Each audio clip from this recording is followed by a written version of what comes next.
کسی مجلس میں غیبت شروع ہو جائے، گالم گلوچ شروع ہو جائے، ہر شخص کوشش کرتا ہے کہ میرا روزہ ہے، احساس کرتا ہے کہ میں اپنے روزے کا احترام کروں اور روزے کا خیال کرتے ہوئے اپنی زبان کو روک لیتا ہے کہ میں روزے سے ہوں، میرے اللہ نے مجھے منع فرمایا ہوا ہے۔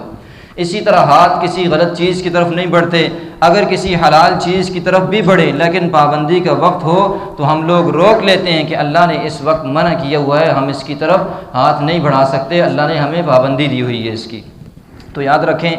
یہ احباب اپنا کام کرتے رہیں گے، گفتگو اہم ہے، یہ ریکارڈ نہ بھی ہوئی تو آپ حضرات سمجھ گئے تو انشاءاللہ فائدہ ہوگا۔ ساری توجہ ادھر ادھر ہو رہی ہے، اہم نقطہ سمجھا رہا ہوں، اس کو سمجھ لیں۔ فرمایا کہ رمضان کے اندر یہ احساس آپ کے اندر بیدار ہو جائے، یہ اس لیے کافی ہے کہ رمضان کے بعد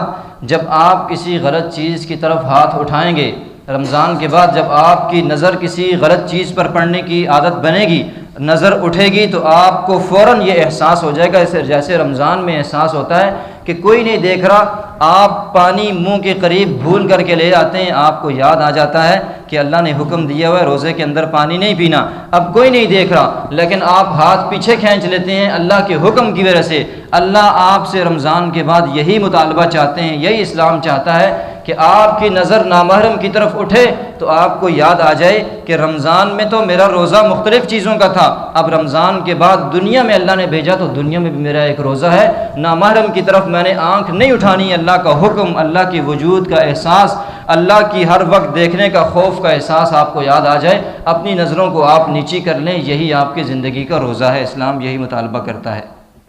پورے 11 مہینوں کے اندر آپ کسی جگہ پر رشوت کی بات آئے تو آپ اپنے ہاتھ کو کھینچ لیں کہ کوئی نہیں دیکھ رہا لیکن میرا اللہ تو مجھے دیکھ رہا ہے۔ پورے 11 مہینوں کے اندر کسی کا مال لوٹنے کی، کسی کے اوپر ظلم کرنے کی، جبر کرنے کی، کسی کے ساتھ زیادتی کرنے کی کوئی بات آ جائے تو آپ کو فوراً یاد آ جائے کوئی نہیں دیکھ رہا، میں طاقت اور قوت کے اندر ہوں، میرا اختیار ہے میرے پاس، لیکن میرے اللہ نے ان ساری چیزوں سے مجھے منع کر رکھا ہے۔ یہی جیسے رمضان میں آپ کو احساس ہونے کے بعد اس کے لیے کوئی آپ کو پی ایچ ڈی کرنے کی ضرورت نہیں پڑتی، کوئی چلے کاٹنے کی ضرورت نہیں پڑتی کہ رمضان میں وہ شخص بھی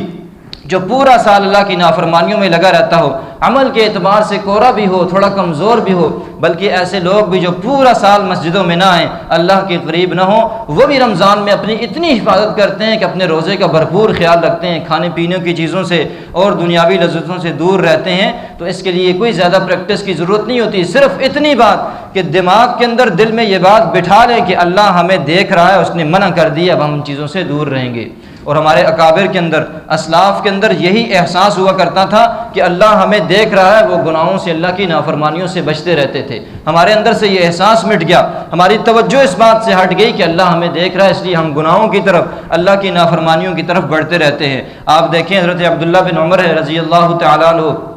اپنے چند ساتھیوں کے ساتھ مدینہ کے اطراف میں باہر گھوم رہے تھے تو دیکھا ایک چرواہا اپنی بکریاں چرا رہا ہے، ریوڑ چرا رہا ہے، اس کے پاس چلے گئے، اس سے پوچھنے لگے کہ ریوڑ کس کا ہے؟ کہنے لگا یہ میرے مالک کا ہے اور میں یہاں پر اجرت کے طور پر ان کو چرا رہا ہوں، اس کو چرانے کے بعد جو رقم ملے گی گھر کا گزر بسر کرتا ہوں۔ اب عبداللہ بن عمر نے ساتھیوں سے کہا اس شخص کا امتحان لیتے ہیں کہ اپنے ایمان اور عقیدے کے اندر کتنا مضبوط ہے۔ کہنے لگے تمہارا مالک یہاں موجود نہیں ہے، ایک بکری ایک بھیڑ ذبح کر کے ہمیں دے دو، اس کا گوشت خود بھی کھاؤ، ہم بھی کھائیں گے، ہم اس کے بدلے تمہیں پیسے بھی دے دیں گے، گوشت تمہیں فری میں مل جائے گا کچھ نہ کچھ اور پیسے بھی تمہاری بچت ہو جائے گی۔ تو وہ شخص چرواہا اللہ سے ایسا ڈرنے والا، اللہ کا خوف اس کے دل کے اندر بیٹھا ہوا اور اللہ سے وہ ڈرنے والا، ہر وقت اللہ کے ساتھ ہونے کا، وجود کا احساس اس کے دل کے اندر تھا، تو وہ شخص عبداللہ بن عمر رضی اللہ تعالیٰ عنہ سے کہنے لگا کہ ٹھیک ہے میرا مالک یہاں موجود نہیں ہے، میں بھیڑ بکری آپ کو ذبح کر کے دے بھی دوں تو مجھے کوئی نہیں پوچھ سکتا، میں شام کو اپنے مالک کو جا کر کہہ دوں گا بھیڑیا اس کو کھا گیا ہے اور جنگلی درندہ کوئی کھا گیا ہے، جنگل میں مجھ سے کہیں گم ہو گئی ہے، لیکن اگر میرا مالک مجھے نہیں دیکھ رہا تو اس نے لفظ کہا فَأَيْنَ اللَّهُ، تو عبداللہ یہ بتاؤ کہ اللہ کہاں چلا گیا؟ کیا میرا رب مجھے یہاں پر اس ویرانے میں نہیں دیکھ رہا؟ میرا مالک اگر موجود نہیں ہے تو میرا اصل مالک جس کے پاس مجھے لوٹ کر کے جانا ہے وہ تو یہاں موجود ہے، نہ مجھے دیکھ رہا ہے، اس لیے میں تمہیں یہ نہیں دے سکتا۔ عبداللہ بن عمر رضی اللہ تعالیٰ عنہ کو یہ جملہ فَأَيْنَ اللَّهُ، کہ اللہ پھر کہاں چلا گیا، میرا اصل مالک کہاں چلا گیا، اتنا پسند آیا کہ پھر واپس اپنی جگہ تک، گھر تک پہنچتے ہوئے مدینہ تک جو ہے نا یہی جملہ نعرہ بلند کرتے رہے، فَأَيْنَ اللَّهُ فَأَيْنَ اللَّهُ، اور کہنے لگے وہاں وہ درویش جو بکریاں چرا رہا ہے، چرواہا ہے، آپ اسے کمتر تصور کرتے ہیں، آپ اسے دیندار تصور نہیں کرتے، اس کے دل کے اندر اتنا اللہ کا خوف ہے، اس نے یہ پیارا جملہ مجھے ساری زندگی کا اصول سکھا دیا کہ فَأَيْنَ اللَّهُ، جس کے دل کے اندر یہ بات بیٹھ جائے ساری زندگی وہ کبھی گناہ کی طرف ہاتھ نہیں بڑھاتا، وہ وقت کا ولی بن جاتا ہے۔ کیوں؟ اسے پتہ چل جاتا ہے اس چیز کی طرف ہاتھ بڑھا رہا ہوں، اللہ نے منع کیا ہے، پیچھے کھینچ دیتا ہے، انسان ہے بھول جاتا ہے، نافرمانی کی طرف بڑھتا ہے، لیکن جب اسے یاد آ جائے تو فوراً اپنے ہاتھ کو روک لے، زبان کو روک لے، نظروں کو نیچا کر لے، کانوں کو غلط جگہوں سے دور کر لے، زبان کا احساس کر لے، یہی اسلام ہم سے مطالبہ کرتا ہے، یہی شخص وقت کا ولی بن جاتا ہے۔ تو روزے کا یہ مقصد لعلکم تتقون کہ آپ کو یہ پتہ چل جائے کہ ہر وقت اللہ آپ کے ساتھ ہے، آپ کو دیکھ رہا ہے، آپ غلط کام کی طرف نہ بڑھیں۔ یہ پابندی صرف اس رمضان کے 30 دنوں کی نہ تھی، یہ پورے اب 11 مہینوں کی پریکٹس اللہ نے آپ کو کروا دی کہ رمضان میں جو آپ نے اللہ کے حکم کے مطابق دیکھیں کوئی پریکٹس نہیں کی، کسی خانقاہ میں وقت نہیں لگایا، کسی مرید شیخ کے ہاتھ پر مرید نہیں ہوئے، بیعت نہیں ہوئے، آپ جو ہے نا کسی جگہ پر جا کر اس کا کوئی کورس نہیں کیا، لیکن تھوڑی سی ہمت کرنے سے اللہ نے آپ کو ایسی توفیق دی کہ آپ اپنے روزوں کا اہتمام اور خیال کرنے لگے۔ سخت بھوک بھی لگی ہو، پیاس بھی لگی ہو، آپ چھپ کر کھا سکتے تھے، آپ نے نہیں کھایا کسی پریکٹس کے بغیر۔ تو رمضان کے بعد بھی تھوڑا سا احساس اگر ہمارے اندر بیدار ہو جائے تو ہم غلط چیزوں سے اپنے آپ کو دور کر سکتے ہیں، کسی چیز کی دنیاوی اور ہمت کی کسی مشق کی ضرورت نہیں پڑتی۔ اللہ ہمیں اس پر عمل کی توفیق نصیب فرمائے۔ اسی طرح رمضان کے اندر چونکہ قرآن اور رمضان کا پہلے بھی تذکرہ کر چکا ہوں، آپس میں بڑا گہرا تعلق ہے، تو یاد رکھیں یہ تعلق اب ٹوٹنے نہ پائے۔ ایسا نہ ہو کہ رمضان پھر پورا سال قرآن ہمارا انتظار کرتا رہے کہ اگلا سال پھر آئے گا تو کوئی مجھے کھول کر کے پڑھے گا۔ یہ قرآن صحابہ کرام نے پڑھا، اللہ نے عروج پر انہیں پہنچایا، اللہ نے جس نے بھی قرآن سے وابستگی اپنی ظاہر کی، اللہ نے دل کی دنیا کو بدلا، اللہ نے دنیا میں بھی چمکایا، آخرت کے اندر تو ویسے ہی اللہ نے چمکانا ہے قرآن کے ساتھ جڑنے والوں کو۔ تو یاد رکھیں یہ قرآن، میں ایک دو واقعے آپ کی نظر کرتا ہوں احادیث سے کہ جن لوگوں نے قرآن کو سمجھا، آپ کو اور مجھے بھی یہی سمجھنے کی ضرورت ہے۔ قرآن کو ہم کھولیں، پڑھیں کہ اللہ ہم سے کہتا کیا ہے، روزانہ تھوڑا پڑھیں لیکن پڑھیں ضرور، دیکھیں ترجمے کے ساتھ 2 3 4 لائنیں، کسی کی ہمت توفیق ہو ایک رکوع دیکھے، 5 6 آیات دیکھے کہ اللہ مجھ سے کیا کہہ رہے ہیں۔ یاد رکھیں قرآن کی عجیب ہی ترتیب ہے، وہ مثالیں لاتا ہے، مواعظ لاتا ہے، واقعات لاتا ہے، درمیان میں احکامات لاتا ہے، درمیان میں نصیحت کی باتیں لاتا ہے، مکس چلتا ہے، کبھی ایک بات کو بار بار دہراتا ہے، تھوڑی واقعات کے بعد، تھوڑی لائنیں گزرنے کے بعد، کہ آپ کے دلوں کے اندر کوئی چیز پیوست ہو جائے، آپ کے دلوں کے اندر اللہ کی محبت آ جائے، دنیا کی محبت نکل جائے، اللہ سے تعلق بڑھتا چلا جائے۔ تو قرآن کی بڑی عجیب ترتیب ہے، جو 500 احکامات کی آیات ہیں جن سے مسئلے نکالے جاتے ہیں، جن سے فقہا نے مسائل نکالے، آپ کو اور مجھے بھی ان پر درست نہیں ہے، علماء بھی ان سے اصولوں کے بغیر مسئلہ نہیں نکال سکتے، تو ان کا کوئی مسئلہ نہیں ہے۔ اس کے علاوہ جو قرآن کے 6600 آیات 66 آیات ہیں، آپ انہیں پڑھیں، وہ آپ کے دل کی دنیا کو ایسا بدلیں گی، ایسا سرور آئے گا آپ کو کہ آپ کو قرآن کے دن کے پڑھے بغیر آپ کا دل کہیں نہیں لگے گا۔ حضرت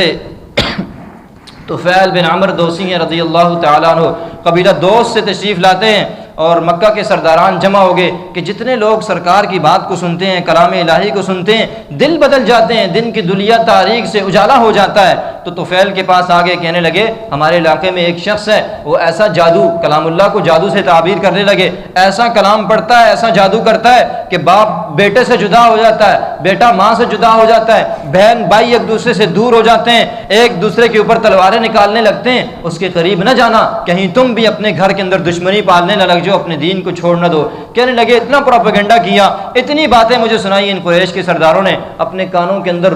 میں نے ٹھوس لی اور میں چلا آیا جو ہے نا بیت اللہ کے پاس۔ لیکن جب اللہ کسی کے دل کو بدلنا چاہیں، جب اللہ تعالیٰ کسی کو اپنی طرف اپنے قریب کرنا چاہیں، تو پھر جتنی مرضی آپ روئی ٹھونستے رہیں، جتنی مرضی آپ دور بھاگتے رہیں، اللہ آپ کو اپنے قریب کر کے پھر چھوڑتا ہے۔ آپ تھوڑی سی طلب اور چاہت دکھائیں، اللہ بہت قریب کرتا ہے انسان کو۔ تو فرمایا، کہنے لگے کہ میں بیت اللہ کے پاس گیا، دیکھا سرکار دو عالم صلی اللہ علیہ وسلم نماز ادا فرما رہے تھے، اونچی آواز سے قرات فرما رہے ہیں، تلاوت کر رہے ہیں۔ تو کہنے لگے کانوں کے اندر روئی ٹھونسنے کے باوجود کہ مجھے ان کی آواز نہ آئے، اللہ نے اس کلام کی، اس اپنے پاک قرآن مجید کی آواز کو میرے کانوں کے اندر پہنچا دیا۔ بس اس قرآن کا سننا تھا کہ میرے دل کی دنیا بدلنے لگی۔ میں نے کہا کہ طفیل تو خود بڑا صاحب علم آدمی ہے، تو ان لوگوں کی باتوں میں کیوں آتا ہے؟ تو ذرا اس کی بات سن تو یہ کہتا کیا ہے، اگر کوئی اچھی بات ہوئی تو قبول کر لینا، تمہیں کیا ضرورت ہے لوگوں کی باتوں میں آ کر کانوں میں روئی ٹھونس کر پھیر رہے ہو، تم تو خود صاحب اختیار ہو، سمجھدار انسان ہو، عقل مند آدمی ہو۔ کہنے لگا کانوں سے روئی نکالی، سرکار کی خدمت میں حاضر ہو کر عرض کیا کہ لوگوں نے تو اتنا پروپیگنڈا کیا کہ کانوں کے اندر روئی ٹھسوا دی، لیکن اللہ نے آپ کی باتیں میرے کانوں کے اندر ڈلوا دی اور دل تک پہنچ چکی ہیں، ذرا بتلائیں کیا دعوت دیتے ہیں، یہ کیا کلام پڑھ رہے تھے، میں نے تو آج تک نہیں سنا، ذرا میرے سامنے اس کو بیان تو فرمائیں۔ تو سرکار نے تھوڑی سی دعوت دی اور کلام الہی کا تھوڑا سا قرآن سنایا تو دل بدلا، اسی وقت ہاتھ پر جو ہے نا ایمان کی بیعت کی اور مسلمان ہو گئے۔ تو قرآن جن کے دلوں کو بدلتا ہے پھر ایسے بدلتا ہے۔ اسید بن حدیر ہے رضی اللہ تعالی عنہ، اللہ کے حبیب صلی اللہ علیہ وسلم نے ہجرت سے پہلے مصعب بن عمیر کو رضی اللہ تعالی عنہ اور اسی طرح جو ہے نا ایک اور صحابی کو مدینہ کی طرف بھیجا کہ وہاں لوگوں کو اللہ کا دین سکھائیں۔ تو یہ مصعب بن عمیر جو ہے نا یہ حضرت اسد بن زرارہ کے مکان کے اندر جو ہے نا لوگوں کو اسلام کی تعلیم دے رہے تھے، اللہ کا قرآن سنا رہے تھے۔ تو اسید بن خدیر اور سعد بن معاذ مکہ کے مدینہ کے دو سردار تھے، یہ وہاں آئے تو سعد بن معاذ نے کہا کہ یہ اسد بن زرارہ میرا قریبی رشتہ دار ہے، یہ اس کے گھر میں ایک شخص مکہ سے آیا ہوا ہے، یہاں لوگوں کو بے دین کر رہا ہے، لوگوں کو اپنے دین سے پھیر رہا ہے، تو میرا اس کا رشتہ داری کا تعلق ہے، میں اسے کچھ کہہ نہیں سکتا، جاؤ اس بندے کو یہاں سے نکال دو کہ اپنے علاقے میں چلے جاؤ، یہاں ہمارے کمزور اور جو ہے نا کم تعلیم یافتہ لوگوں کو دین سے پھیر رہے ہو، الٹ پلٹ باتیں ان کو بتا رہے ہو۔ تو حضرت اسید بن خزیر تشریف لے آئے، آ کر کے جو ہے نا منع کرنے لگے۔ حدیث میں آتا ہے کہ پہلے گالیاں دی آ کر مصعب بن عمیر کو اور آ کر کہنے لگے ہمارے کم علم لوگوں کو گمراہ کرتے ہو، نکلو یہاں سے، اس سے پہلے کہ میں تمہاری گردن اڑا دوں۔ تو مصعب بن عمیر اور اسد بن زرارہ کہنے لگے آپ کی بات بڑی معقول ہے، اچھی بات کر رہے ہیں، ہم چلے جاتے ہیں، لیکن پہلے سن تو لو کہ ہم کیا کہہ رہے ہیں، اگر ہماری بات آپ کی عقل میں آتی ہوئی، ہم کوئی درست اور ٹھیک بات کر رہے ہوئے تو پھر آپ ہماری بات سن لیں، غلط باتیں اگر ہم آپ کے علاقے میں آ کر رہے ہیں ہمیں نکال دینا، ہم چلے جائیں گے۔ حضرت اسید بن خدیر نے فرمایا بالکل آپ کی بات بڑی اصلاح کے قابل ہے، بالکل ٹھیک بات ہے، اسی طرح کرنا چاہیے، کسی کی بات کو سن کر پھر اس پر فیصلہ کرنا چاہیے کہ ان کے ساتھ کیا سلوک کرنا ہے۔ بیٹھے تھوڑا سا اللہ کا کلام اور کلام الہی سنایا، دل کی دنیا وہیں بدل گئی، وہیں جو ہے نا مصعب بن عمیر اسد بن زرارہ کے ہاتھ پر ایمان لے آئے۔ سعد بن معاذ وہیں دیکھتا رہ گیا کہ اس کو تو یہاں سے بندے کو نکالنے بھیجا تھا، یہ تو خود اس کو یہاں پر گھسیڑ کر کے اس نے بٹھا دیا، خود بھی اپنا ایمان تبدیل کر دیا۔ یہ قرآن سن کر جب دل کی دنیا تبدیل ہوئی، پھر اس قرآن کی لذت اور سرور بھی دیکھیں کہ اس قرآن کو پڑھنے پر اللہ کیسا دنیا کے اندر انعام پھر اسید بن خدیر کو عطا فرمایا۔ رات کا وقت ہے، صحیح حدیث کے اندر آتا ہے، بیٹھ کر قرآن کی تلاوت فرما رہے ہیں۔ یہی دعوت فکر آپ کو دینا چاہتا ہوں کہ قرآن کی لذت جیسے آ جائے، قرآن کا سرور جسے نصیب ہو جائے، اللہ اس کے دل و دماغ پر پھر یوں ہی کھول دیتا ہے، نورانیت کی برسات اللہ کرتا ہے۔ رات کے وقت تلاوت فرما رہے ہیں بیٹھ کر کے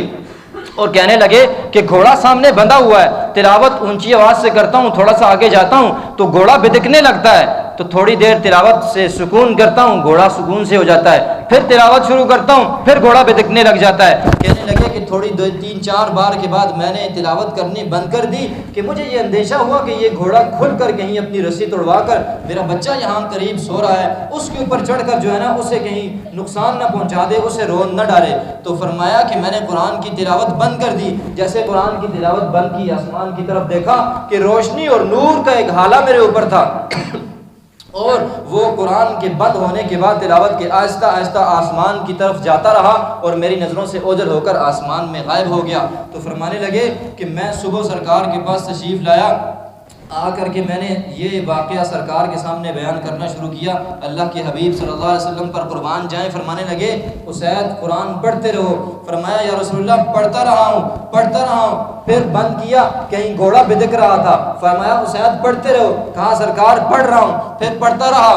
پڑھتا رہا، یہاں تک کہ پھر مجھے ڈر ہوا کہ یہ کہیں گھوڑا میرے بچے کو رون نہ ڈالے۔ تو فرمایا کہ میں نے اس ڈر کی وجہ سے قرآن کو بند کر دیا، کہا ہائے اسید تو قرآن کو بند نہ کرتا، قرآن کی تلاوت یوں ہی کرتا رہتا، تو صبح کے وقت سارے مدینہ کے لوگ آ کر کے، یہ فرشتے تھے جو قرآن کی تلاوت سننے کے لیے اللہ نے بھیجے تھے، اور قرآن جہاں بھی سنا جاتا ہو یہ یہاں پر آ کر کے حاضر ہو جاتے ہیں۔ اگر تو قرآن نہ بند کرتا، صبح سارے مدینہ کے لوگ ان فرشتوں کو یوں ہی دیکھ لیتے، اور ساری مخلوق سرعام ان فرشتوں کا نظارہ کر لیتی کہ جو بھی قرآن کی تلاوت کرتا ہے اللہ اس پر نورانی فرشتوں کا نزول یوں ہی فرماتے ہیں۔ لیکن اس وقت جب آپ کے دل کے اندر قرآن کی محبت ہو، آپ روز قرآن کو وقت دیتے ہو، سمجھتے ہو، دیکھتے ہو میرے اللہ نے مجھے کیا پیغام دیا، آپ ہر نماز کے بعد، ہر مسجد سے نکلنے کے بعد، ہر 2 سیکنڈ کے بعد، 5 منٹ کے بعد، 2 منٹ کے بعد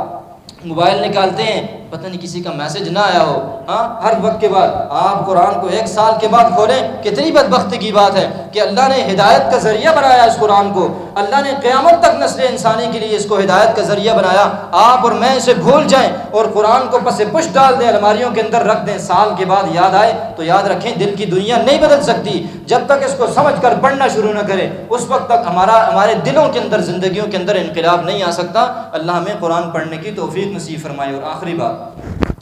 یہ رمضان کا چند گھڑیاں ہمارے پاس باقی ہیں، اب تو ہمیں کنفرم ہو چکا ہے کہ بس مغرب تک کا وقت ہے۔ اللہ کی رحمتیں، برکتیں، اللہ کی طرف سے ساری سعادتیں، جتنے بھی مغفرتیں ہیں، بس وہ مغرب تک کے لیے جو رمضان کی وجہ سے زیادہ ہو چکی ہیں وہ ہمارے پاس ہیں۔ پھر اس کا یہ دریا جو ہے سمندر کے طور پر اور بیش بہا جو ہے یہ پھر سلسلہ ختم ہو جائے گا، ہوگا تو پھر بھی، لیکن جتنا زیادہ اللہ اب راضی ہو سکتے ہیں تھوڑی بات کے اوپر، وہ پھر اس کے بعد شاید اس سے زیادہ ہمیں کرنا پڑے۔ تو یہ تھوڑا وقت ہمارے پاس باقی ہے، اللہ نے یہ 1 دن ہمیں مزید اس لیے دیا کہ رمضان کی جتنی برکتیں اور رہ گئی ہم سمیٹ سکیں یہ سعادتیں، اللہ نے ہماری بخشش کے لیے۔ اور اسی طرح 29 دنوں کے اندر جو میں نے آپ نے رمضان کے اندر کمزوریاں کر دی، جو ہم سے کمی کوتاہی ہو گئی، اس کی ہم اللہ سے معافی مانگ لیں۔ تو یہ رمضان کا 1 دن کا وقت اللہ نے ہمیں اس لیے دیا۔ میں رات کو خبریں سن رہا تھا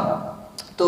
وہ اینکر جو ہے نا کہنے لگا کہ یہ 1 دن جو ہے نا لوگوں کو اور خواتین کو شاپنگ کے لیے اور مل گیا ہے، ایک چاند نظر نہیں آیا تو چونکہ عید اب پرسوں ہوگی تو 1 دن لوگوں کو شاپنگ کرنے کے لیے اور مل گیا ہے۔ یاد رکھیں بڑے افسوس کی بات ہے کہ ہم لوگ مسلمان ہیں، اللہ نے یہ 1 دن ہمیں اس لیے نہیں دیا۔ اگر یاد رکھیں ہم نے شاپنگ کر بھی لی، ہم نے خریداری کر بھی لی، لیکن ہم اپنی مغفرت اللہ سے نہ کروا سکے تو ایسے 1 دن کا ہمیں اور کیا فائدہ ہوا۔ یہ تو ضمنی باتیں ہیں کہ آپ شاپنگ بھی کر لیں، آپ فروخت بھی زیادہ کر لیں مال کو، آپ درزی کپڑے بھی سی لے گا اور بھی آپ اپنے کام نمٹا لیں گے، یہ تو ضمن میں آ ہی جائیں گی۔ مسلمان کو تو یہ سوچنا چاہیے کہ اللہ نے ہمیں 1 دن اور دیا ہے تو ہم اپنی عبادات اللہ سے قبول کروا لیں۔ پورے مہینے کی ہم نے جو اللہ کے سامنے جھکے ہیں، جو اللہ کے لیے کچھ پڑھا ہے، کچھ خرچ کیا ہے، کچھ صدقہ خیرات کی ہے، کسی کو افطاری سحری کروائی ہے اور اللہ کے نام پہ کچھ دیا ہے، تو وہ ہم ساری اللہ سے قبول کروا لیں۔ کمی کوتاہی ہو گئی تو معافی مانگ لیں، اللہ نے یہ وقت ہمیں اسی لیے دیا ہے۔ تو جو تھوڑا وقت رہ گیا ہے بس اللہ کے سامنے جھک جائیں، نہ معلوم پھر یہ رمضان کی مبارک ساعتیں میری زندگی میں، آپ کی زندگی میں یہ لمحات پھر آ